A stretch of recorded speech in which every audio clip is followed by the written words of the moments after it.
Jestli máme všichni něco společného, tak je to strach.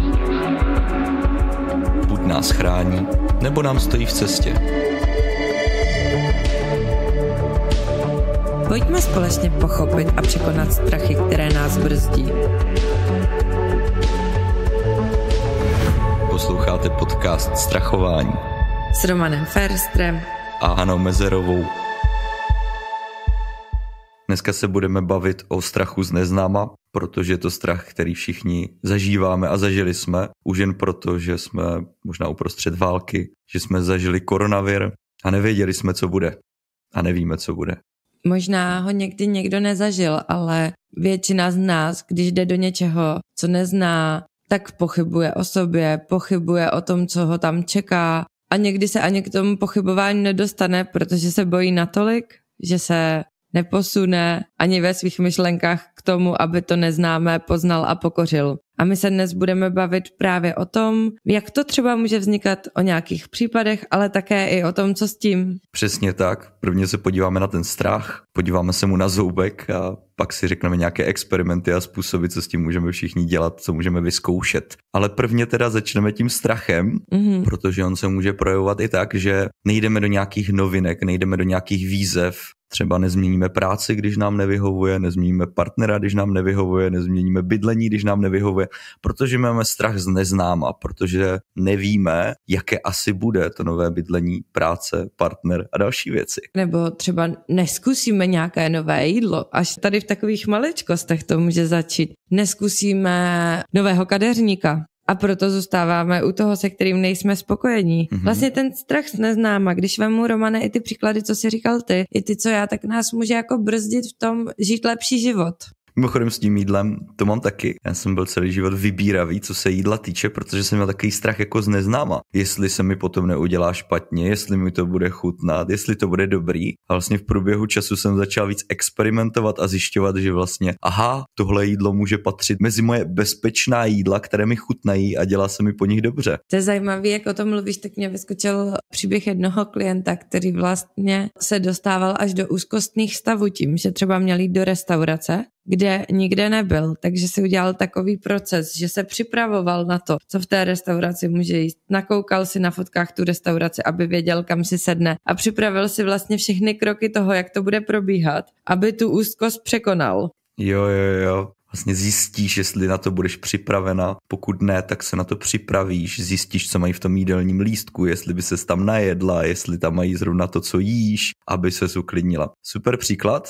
V čem nám ještě může nesloužit ten strach, je, že se budeme obávat, že něco nastane a že nebudeme vědět, co dělat. Že tam bude to neznámo, já nevím, co s tím budu dělat. A díky tomu si přestaneme užívat život. Díky tomu si nebudeme užívat tu přítomnost, protože se budeme strachovat. To se bude možná týkat každého strachu, o kterém budeme mluvit, jo. Ale je to třeba říct, že na co bude ten život, když si ho nebudeme užívat a bude nás svazovat strach. Ale já si říkám, kde vlastně má původ takovejhle strach, protože strachy, o kterých se budeme bavit, tak to jsou třeba strachy na základě nějakých zkušeností. Ale tohle vlastně není na základě zkušenosti. Je to tak? Ten strach už je evoluční a naši předkové byli každý den vystaveni velkému množství nebezpečí. Když šli třeba do neznámých oblastí, kde se ty rizika toho přežití nebo nepřežití mohly násobit. Takže já si představuji nějakého pračlověka, který když vylezl z jeskyně a šel tam sám, tak nevěděl, co mu hrozí, nevěděl, co tam na něho skočí a jestli to vlastně zvládne, jestli bude mít dostatečnou sílu a schopnosti přeprat cokoliv, co mu hrozí. Když o tom tak mluvíš, tak já jsem spolupracovala na jednom výzkumu, který vlastně primárně se zkoumal na rybičkách, protože to je levný výzkumný materiál. Rybičky dostaly do akvárka přepážku a vždycky vybrali tu nejslabší, protože tu byli ochotni ztratit a poslali ji dopředu, aby udělala výzkum, jestli se tam něco děje. Pak ona se vrátila, řekla jim to, jako neřekla, že ale předala jim tu informaci nějakou rybičkovskou řečí. A šel ten nejsilnější první a stádo šlo za ním, nebo hejno, nebo jak se říká rybičkám. Jo. A to bylo hrozně zajímavý, že vlastně tohle můžeme vidět i u zvířat, že do toho neznámého jdou a to potvrzuje jenom tu evoluci, že i oni tam mají tu obavu, že to asi není jen tak. Protože kdyby se nebáli, proč nešel první ten nejsilnější a čekalo se, až ta nejslabší rybička, kterou můžou ztratit, pozná, jak to je. Je to zajímavé, protože když se vrátíme do světa lidí, tak jsou lidé, kteří milují neznámo, milují cestování, kde nemůžou vědět, co nastane vždycky přesně a přesto do toho jdou a prozkoumají tady tyhle různé ubytování a světy a kontinenty a pak o tom třeba napíšou recenzi, když ji zkrátím, nic vám nehrozí, nebo když ji zkrátím, tady nechoďte. A vlastně takhle se postupně poučujeme, abychom věděli, jestli tam máme jít taky. Jestli máme mít strach z toho neznáma, anebo je to vlastně v pohodě, je to bezpečné, protože už tu cestu někdo prozkoumal. Možná tam kromě toho, že už někdo prozkoumal, můžou být nějaké další věci, které nám pomůžou k tomu, aby jsme do toho neznáma šli. To třeba to, že si ty věci naplánujeme, že si naplánujeme tu cestu, protože možná vás napadlo, no jo, ale já mám asi strach z neznámého, ale stejně cestuju někam, kde jsem ještě nikdy nebyl. A tam je ten rozdíl, že my se na ní připravujeme. Možná ty, kteří se neznáma nebojí, tak do toho jdou po hlavě. Já miluju cestování ve chvíli, když už jsem na tom místě. A do té doby cítím, jak na mě působí ta obava z neznáma nebo strach z neznáma. A ono je zajímavé, že ve chvíli, kdy se nám aktivuje amygdala, nějaké centrum přežití, tak my se stáváme konzervativnějšími, více se zdráháme dělat chyby a máme takovou tendenci se jako vlastně zmrazit a nic nedělat. Že ve chvíli, kdy nás ten strach přepadne, tak spíš nepůjdeme do novinek, spíš nepůjdeme udělat něco nového, kde můžeme riskovat ty chyby, že vlastně spíš zůstaneme u toho, co známe, co už je prozkoumané, budeme se vlastně držet těch jistot a když si to představíme v životě, tak zůstaneme i u něčeho, co nám neslouží. Třeba příklad, zjednodušeně, místo toho, abych si pořídil bagr a vykopal díru na zahradě, tak to je neznáme, to jsem nikdy nedělal, že? Tak budu kopat lopatou, kterou znám, ale strašně dlouho. Jak když si povídal o tom, jak jako stuhneme, tak jsem si to vizualizovala. A vyskočila mi tam, dneska mám tendenci utíkat k těm zvířatům, takové ty kozy, které stvrdnou, když se něčeho leknou a omdlí. Ale vlastně, když se nad tím zamyslíte, možná už se vám to někdy stalo, že jste se lekli natolik, že jste se cítili úplně paralizovaný. A tady na tomhle příkladu, který si Roman dal, jde krásně vidět, co dělá strach s naším tělem. Že to není jenom, že náš strach by byl v hlavě, ale jak ten strach může to tělo ovlivňovat. A jaký to na nás pak může mít třeba dopad z hlediska psychosomatiky. Velký, protože ať už stres nebo strach nás nějakým způsobem ovlivňuje. A my jsme si řekli, že některé strachy, možná jsme si to ještě neřekli, některé strachy jsou jako v pohodě, nás chrání, jo, abychom neskočili pod tramvaj nebo něco. A vlastně ten strach z neznáma může být někdy i v pořádku, že nejdeme jako zkusit, jestli když skočíme pod tramvaj, tak to neznámo, teda objevíme, že jsme se jí vyhli, že jsme to stihli. Takže ten strach, a možná je to dobré říct, nás může chránit. A pokud se díky tomuhle podcastu, případně nějakým navazujícím věcem toho strachu zbavíme, tak to jako není jenom dobře, tak to není jenom užitečné být bez strachu. Jak říkáš, Romane, tak mě tam napadá jedna věc a to třeba, když jdete skákat, já nevím, jestli jste někdo posluchači byli na Bali nebo na podobných místech, kde jsou takový ty vysoký skály a vy vlastně můžete skočit dolů a máte skokánek třeba 5 metrů, 10 metrů a 15 metrů. A teď čím výš jdete, tím více to jako stupňuje. A někde dělají to, že vlastně vás nejdřív provedou dole po té vodě, aby vy jste věděli, kam padáte, protože když máte skočit z těch 15 metrů do neznáma, tak to kromě adrenalinu, to musí být jako velký stres, tlak a strach, kam skáčete. A to, že to místo prozkoumáte, vám může dát už určitou jistotu. To je vlastně zajímavé i z pohledu toho, když si člověk, kandidát, který se zajímá o nějakou práci, přijdeš na ten pohovor a oni si tě pozvou na takový ten zkušební den v práci, že ty můžeš překonat ten strach z neznámého tím, že si to ošaháš, že se seznámíš s těma neznámýma lidma, s kterýma by si pracovala. A díky tomu se můžeš jako ujistit nebo uklidnit a překonat ten strach. Tady už se trošku dostáváme jako k tomu, co třeba s tím dělat, s tím strachem z neznámého. Ale mě tam napadá ještě jedna myšlenka, že třeba co se týká těch strachů, my často nemusíme chápat druhou stranu, ať je to náš kamarád, ať je to náš partner, protože si říkáme, proč se toho bojí. Když tohle je úplně normální, jo, já nevím, proč se někdo bojí jít na sushi třeba, když to dám zase k tomu jídlu, nebo proč se někdo bojí jet na motorce. ale vlastně pro nás už to může být známé, ale pro tu druhou stranu to ještě může být neznámé, takže jí to může stát mnohem víc energie, aby tu situaci zvládl nebo zvládla. Přesně tak, my můžeme mít za sebou různé zkušenosti a taky můžeme mít různou výchovu, protože když nám třeba rodiče říkají každý den, než vyjdeme ven, nám řeknou pozor na neznámé lidi a dej si pozor na lidi, co by ti nabízeli bonbóny, že tě vlastně v vozovkách programují nebo učí, že z toho neznámého máš mít spíš strach, že na co se soustředíme, to roste, čím se víc krmíme, tak to u nás taky roste. A my jako rodiče můžeme ovlivňovat své děti, to, jak s nima mluvíme o strachu a to, jak jim vlastně pomáháme překonat a zvládat ten strach z neznáma. Jestli jsme ho nezvládli sami, tak je dost možné, že budeme naše dítě chránit. Bacha na neznámo, jo? Mně se jednou stalo, že teďka nějaký jako těžký příběh, díky kterému chceme to dítě ochránit, jenže to může být skvělé v tom, že my se jako uklidníme, hele, předal jsem mu to, jo, on ví, že si na to má dávat pozor, ale my jako psychologové i jako kouči se zajímáme o dlouhodobost. Takže se zajímáme, jaký to bude mít dopad na život, možná celý život toho jedince, když vlastně tenhle strach ho bude zbytek života ovládat a třeba i ovládat, takže se z toho vyvine fobie, že už to nebude jako nějaká obava, strach, ale bude tam něco jako velmi silného, co tomu člověku zabrání se seznamovat s neznámýma lidma, protože to je jako nějaký člověk, co je tady kolem a já ho neznám, já se ho bojím. To bude ta interpretace, když uvidím neznámého člověka. A určitě jako tam hraje určitou roli i naše osobnost, protože když nám tohle rodiče řeknou a my třeba máme nastavenou osobnost tak, že právě ty výzvy a ty situace máme rádi, tak pak můžeme chodit po ulici a říkat si, tak kde je ten člověk s těma bonbonama? Kde je? Kdy už potkám toho člověka s těma bonbonama? a on pořád nikde není, že jo?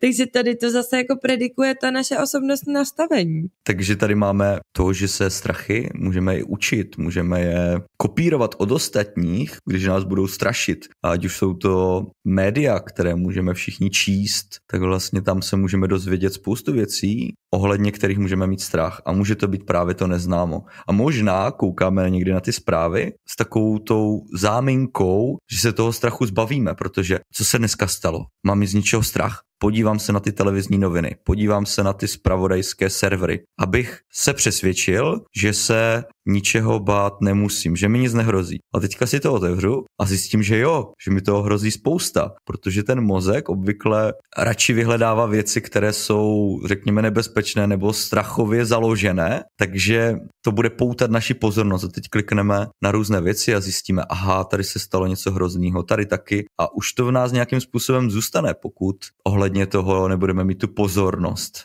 Jasně, a ty, jak jsi takhle popisoval jako vědomá pozornost, tak já si vlastně říkám, jestli naši posluchači ví, jak se udržuje ta vědomá pozornost, jestli vlastně ví, jakým způsobem vědomě být v nějakých momentech a vyhnout se tak právě třeba tomu extrémnímu strachu, který nás paralyzuje. Já popíšu teda svůj způsob, ale nemusí to být způsob nás všech, a to jsou meditace. Já už poslední asi 3 roky pravidelně, řekl bych, že skoro každý den medituju. Udělal jsem si z toho pravidelnou aktivitu, že i kdyby mi to nevyšlo během celého dne, třeba mezi koučováním, tak to udělám před spaním, aspoň na 5 minut. Abych z toho vytvořil tu tradici, ten zvyk a díky té meditaci, kde se soustředím na tady a teď, kde se soustředím na to, jaké myšlenky mi běží hlavou, ale nějakým způsobem na ně nereaguju, ale pouze si jich všímám, případně přesměruju svoji pozornost na dech nebo na nějaký ze smyslů, tak vlastně trénuju, jako by to byl sval, jako by byl v nějaké posilovně, tu vědomou pozornost, která se mi pak bude hodit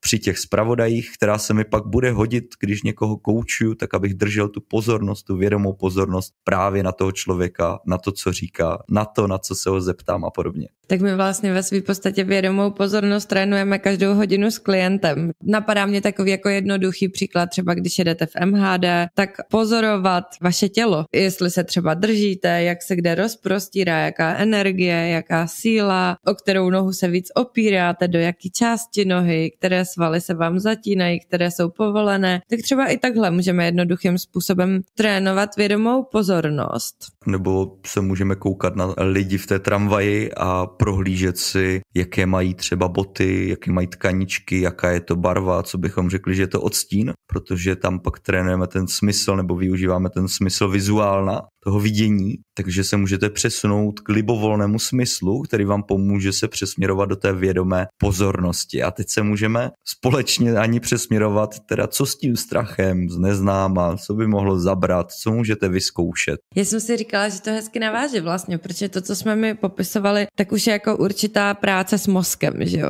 jako s našima myšlenkama, s naším vědomím. Přemoc ten strach nebo vlastně vyhnout se mu i jako nedostat se do něj vůbec, tak nám může pomoct naše práce s mozkem. A jeden z příkladů, který mě napadá jako první, je plánování. To, že si vlastně naplánujeme tu situaci. Už to tu zaznělo u toho klienta, který se připravoval do té restaurace, že si prohlídl, jak to tam vypadá, naplánoval si, kam si sedne, zarezervoval si stůl, aby se nestalo, že bude sedět jinde. Vybral si to jídlo dopředu a měl to naplánované. Což samozřejmě tohle pro dlouhodobý život není udržitelné, ale plánování nám pomáhá vyhnout se tomu strachu. Nebo když máme jít zkusit něco, co jsme ještě třeba neskusili, nevím, jet formulí, tak se můžeme nakoukat videa, jak se jezdí formulí. Můžeme se připravit, co potřebujeme. Potřebujeme třeba silnější ruce, tak budeme prostě cvičit. Připravit se na to a udělat si plán, jak jako zeslabit ty rizika toho, čeho se bojíme v tom neznámém. S tou formulí to byl skvělý příklad.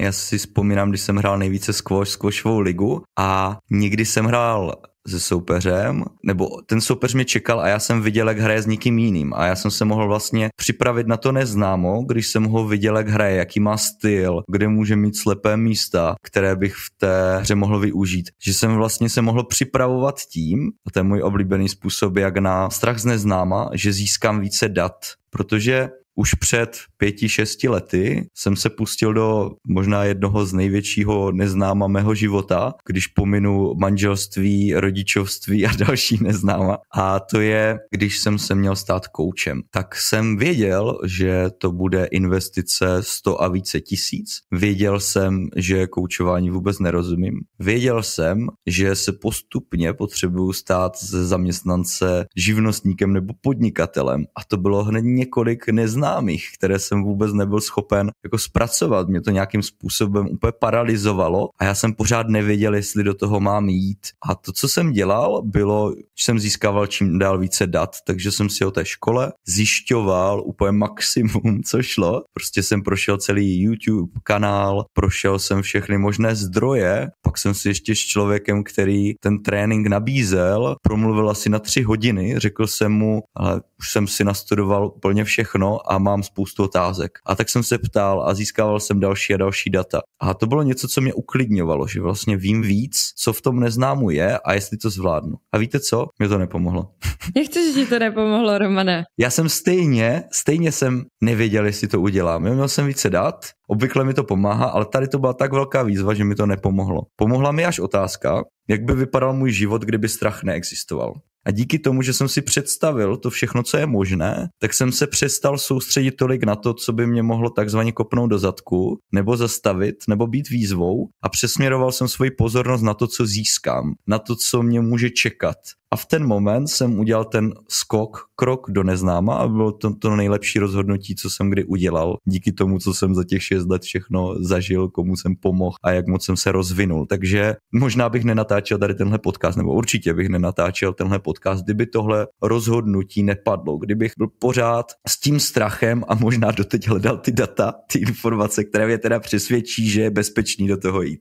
Mm-hmm. No a ty si krásně popsal, jak některé ty návody nám nemusí fungovat a proto my jich tu říkáme více. Mně napadá další, zase to bude trochu k tomu plánování, ale plánování z jiného úhlu pohledu. Ty jsi popsal, že tam je vlastně ten skok a někdy prostě ten skok nedokážeme, jak jsi říkal už na začátku, tak prostě zatuhneme a nejde to.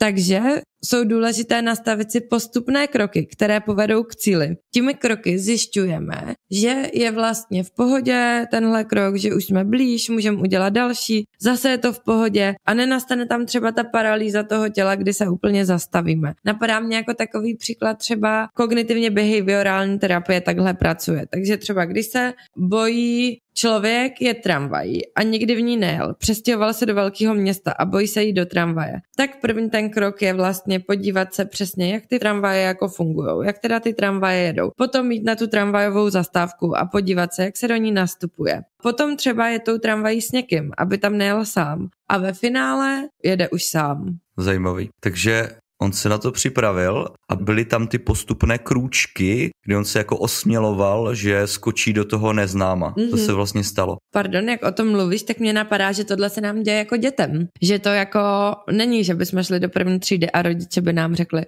tak, tady máš mapu a jdi do školy. Jo. A víš co? Ten další krok a to, co můžete zkusit a jak nad tím vlastně uvažovat, tak je sebedůvěra a důvěra v úspěch může mít velký vliv na to, jestli zvládneme ten strach z neznáma. Jak my moc si věříme, že když půjdeme do neznáma, tak to zvládneme, že máme dostupné zkušenosti, znalosti a dovednosti k tomu, abychom zvládli třeba i improvizovat, zvládli i reagovat na něco, co nečekáme. Takže je velmi důležité budovat, možná pozitivní myšlení, budovat tu sebedůvěru a jak říkala Hana, tím, že jdeme krok za krokem, že se vlastně osmělujeme a tu sebedůvěru to taky pozbuzuje, že zvládl jsem první krok, zvládl jsem druhý krok. Takže je dobrý to nepřestřelit a jít postupně, abyste si to neznechutili, aby vám nevzpadla ta sebedůvěra a důvěra, že to zvládnete tak nízko, že už se z toho stane takzvaně mindrák, do kterého já nikdy nepůjdu. Přesně, protože jak to, Romane, popisuješ, ten jeden krok, druhý krok, třetí krok, tak vlastně sebedůvěru, systematičnost kompenzuje. Protože my, když si nevěříme, ale dáme tam ten systém, tak to na nás nejde tolik poznat, že si nevěříme. Tak stejně jako stabilita kompenzuje sebedůvěru. Takže když bychom měli do nějakého neznáma, nevěřili si tam, ale byli stabilní, tak je menší pravděpodobnost, že to na nás bude poznat, že se bojíme, než když budeme nestabilní a nesystematičtí. Vlastně je důležité rozdělit, že existuje sebedůvěra, nějaká dlouhodoba, takový polštář, o který se v životě opíráme, a pak je sebevědomí, něco krátkodobějšího, co se může týkat konkrétní věci, jako cestovat nebo jít do koučování, do podnikání, že se to může týkat jako konkrétní věci, kde to sebevědomí máme více anebo méně. A pokud ho nemáme, tak existuje ještě jeden způsob, který můžete vyzkoušet, a to je rozšířit si tu sebedůvěru nebo sebevědomí skrze někoho dalšího. Zpravidla je to trenér, pokud by šlo o sport. Může to být coach, pokud to jde o různé další věci, nebo mentor, nebo psycholog. Vlastně někdo, kdo třeba v té oblasti už má tu kompetenci, nebo má tu kompetenci vás provést tím strachem, abyste ho překonali. Abyste vlastně nezůstali v tom stavu, kdy už jste odrazení a stává se z toho spíš fobie. Já už to nikdy zkusit nechci, ale vlastně si trošku pomůžete, opřete se o toho dalšího člověka, který vás v tom pozbudí, který vám dodá tu důvěru v úspěch a to sebevědomí. Ty jsi, Romane, zmiňoval tu fobii. Fobie je chronický strach.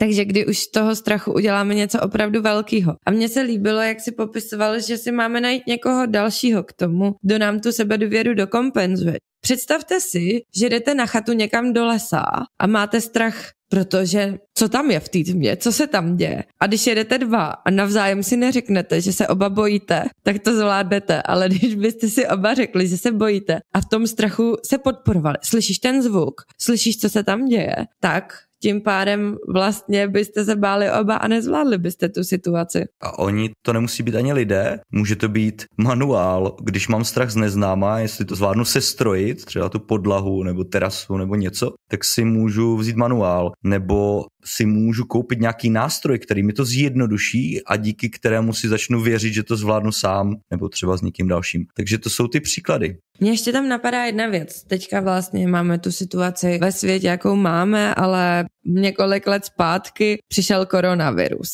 A ještě tady ani vlastně nebyl první nakažený a lidi si dělali velké zásoby jídla. A já jsem v tu dobu měla jeden vstup v televizi a ptali se mě tam, proč to vlastně lidi dělají. A já jsem říkala, že to je pro nás něco neznámého. A že my, když jsme v něčem neznámém, tak často jednáme pod vlivem emocí a snažíme se nastavit si nějakou tu stabilitu. A když nevíme, co se děje a budeme mít doma dostatek jídla, tak je to pro nás bezpečnější, než kdyby jsme nevěděli, co se děje a neměli ten dostatek. Takže do jisté míry je to přirozená reakce, i když pro někoho může vypadat iracionálně a vlastně je iracionální, protože je pod vlivem toho strachu. A ještě mi napadl poslední příklad té kooperace, kdy vlastně jeden můj klient vybíral člověka na důležitou pracovní pozici, on je majitel, ředitel té firmy, a ve chvíli toho výběrového řízení viděl 3 lidi, kteří byli kompetencemi toho prostě čeho byli schopní, tak na podobné úrovni. Takže on nevěděl, koho si vybrat a chtěl si vybrat prostě jednoho z nich. A my jsme se podívali na jejich psychologické diagnostiky a viděli jsme vlastně jejich nastavení osobnosti a viděli jsme, jaké výhody a nevýhody ten daný člověk bude mít a v rámci toho charakteru, jak bude zapadat do týmu a viděli jsme hlavně, jak bude zvládat ten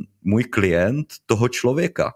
Jak vlastně zapadá to jeho nastavení k tomu druhému. Takže tady vidíme, jak vlastně se můžeme opřít o znalosti někoho jiného, což jsem byl já v ten moment, o znalosti nějaké prozkoumané věci, což je ta psychologická diagnostika, a ještě vlastně skrze rozhovor ten člověk, ten klient udělal to rozhodnutí do neznáma, protože on nevěděl, komu ty peníze dát, do koho takhle investovat, protože to bylo relativně riskantní. Takže on se nakonec takhle rozhodl a ujistil se, kdo je ten člověk z těch 3. To byl skvělý příklad, Romane. Když se tak ohlídnu za tím naším dnešním dílem, tak tady zaznělo hodně příkladů o tom, co dělat s tím strachem z neznámého. A možná, když si ten náš díl poslechnete a budete číst i mezi řádky, nejenom s tím, co jsme říkali, dělejte tohle a tohle, tak i to vám může pomoct těch příkladů, jak sami sebe posunout a snížit třeba ten strach z neznámého. A všechno to začíná prvním krokem, protože krok po kroku k pokroku. Takže pojďte